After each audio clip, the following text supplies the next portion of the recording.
Jésus disait à ces Juifs qui maintenant croyaient en lui, « Si vous demeurez fidèles à ma parole, vous êtes vraiment mes disciples. Alors vous connaîtrez la vérité, et la vérité vous rendra libre. » Ils lui répliquèrent, « Nous sommes les descendants d'Abraham, mais nous n'avons jamais été des esclaves de personne. Comment peux-tu dire, vous deviendrez libres ?» Jésus leur répondit, « Amen, amen, je vous le dis, tout homme qui commet le péché est esclave du péché. L'esclave ne demeure pas pour toujours dans la maison, le Fils, lui, y demeure pour toujours. Donc, si c'est le Fils qui vous rend libre, vous serez vraiment libre. Je sais bien que vous êtes les descendants d'Abraham et pourtant vous cherchez à me faire mourir, parce que ma parole n'a pas de prise sur vous. Je dis ce que moi j'ai vu auprès de mon père, et vous, vous faites aussi ce que vous avez entendu chez votre père. » Ils lui répliquèrent, « Notre père c'est Abraham. » Jésus leur dit, « Si vous êtes les enfants d'Abraham, vous devriez agir comme Abraham. Et en fait, vous cherchez à me faire mourir. Moi qui vous ai dit la vérité, que j'ai entendu de Dieu.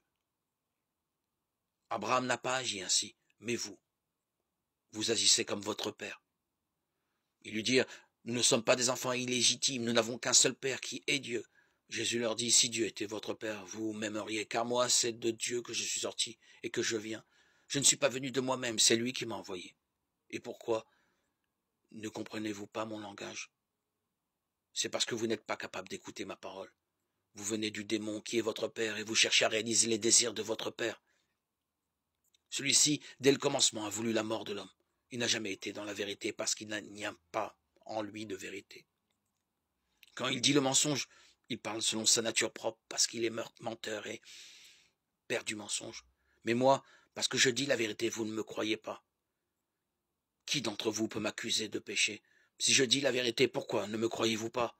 Celui qui vient de Dieu écoute les paroles de Dieu. Et vous n'écoutez pas parce que vous ne venez pas de Dieu. Les Juifs répliquèrent, « N'avons-nous pas raison de dire que tu es un Samaritain et un possédé? » Jésus répondit, « Je ne suis pas un possédé. Au contraire, j'honore mon Père, tandis que vous refusez de m'honorer. Ce n'est pas moi qui recherche ma gloire. Il y a quelqu'un qui la recherche et qui rend justice. Amen. Amen, je vous le dis, si quelqu'un reste fidèle à ma parole, il ne verra jamais la mort. » Les Juifs lui dirent, «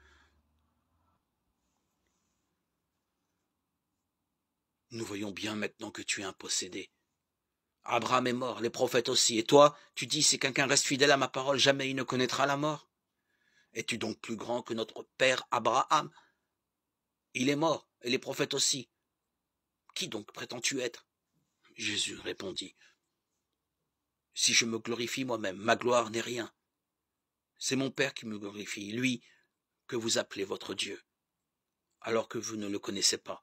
Mais moi je le connais, et si je dis que je ne le connais pas, je serai un menteur, comme vous. Mais je le connais, et je reste fidèle à sa parole.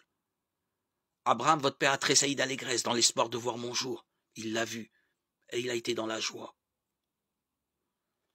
Les Juifs lui dirent alors, « Toi qui n'as pas 50 ans, tu as vu Abraham? » Jésus leur répondit, « Amen, amen, je vous le dis, avant qu'Abraham ait existé, moi, je suis. » Alors ils ramassèrent des pierres pour les lui jeter. Mais Jésus, en se cachant, sortit du temple. Jean 8, 31, 59.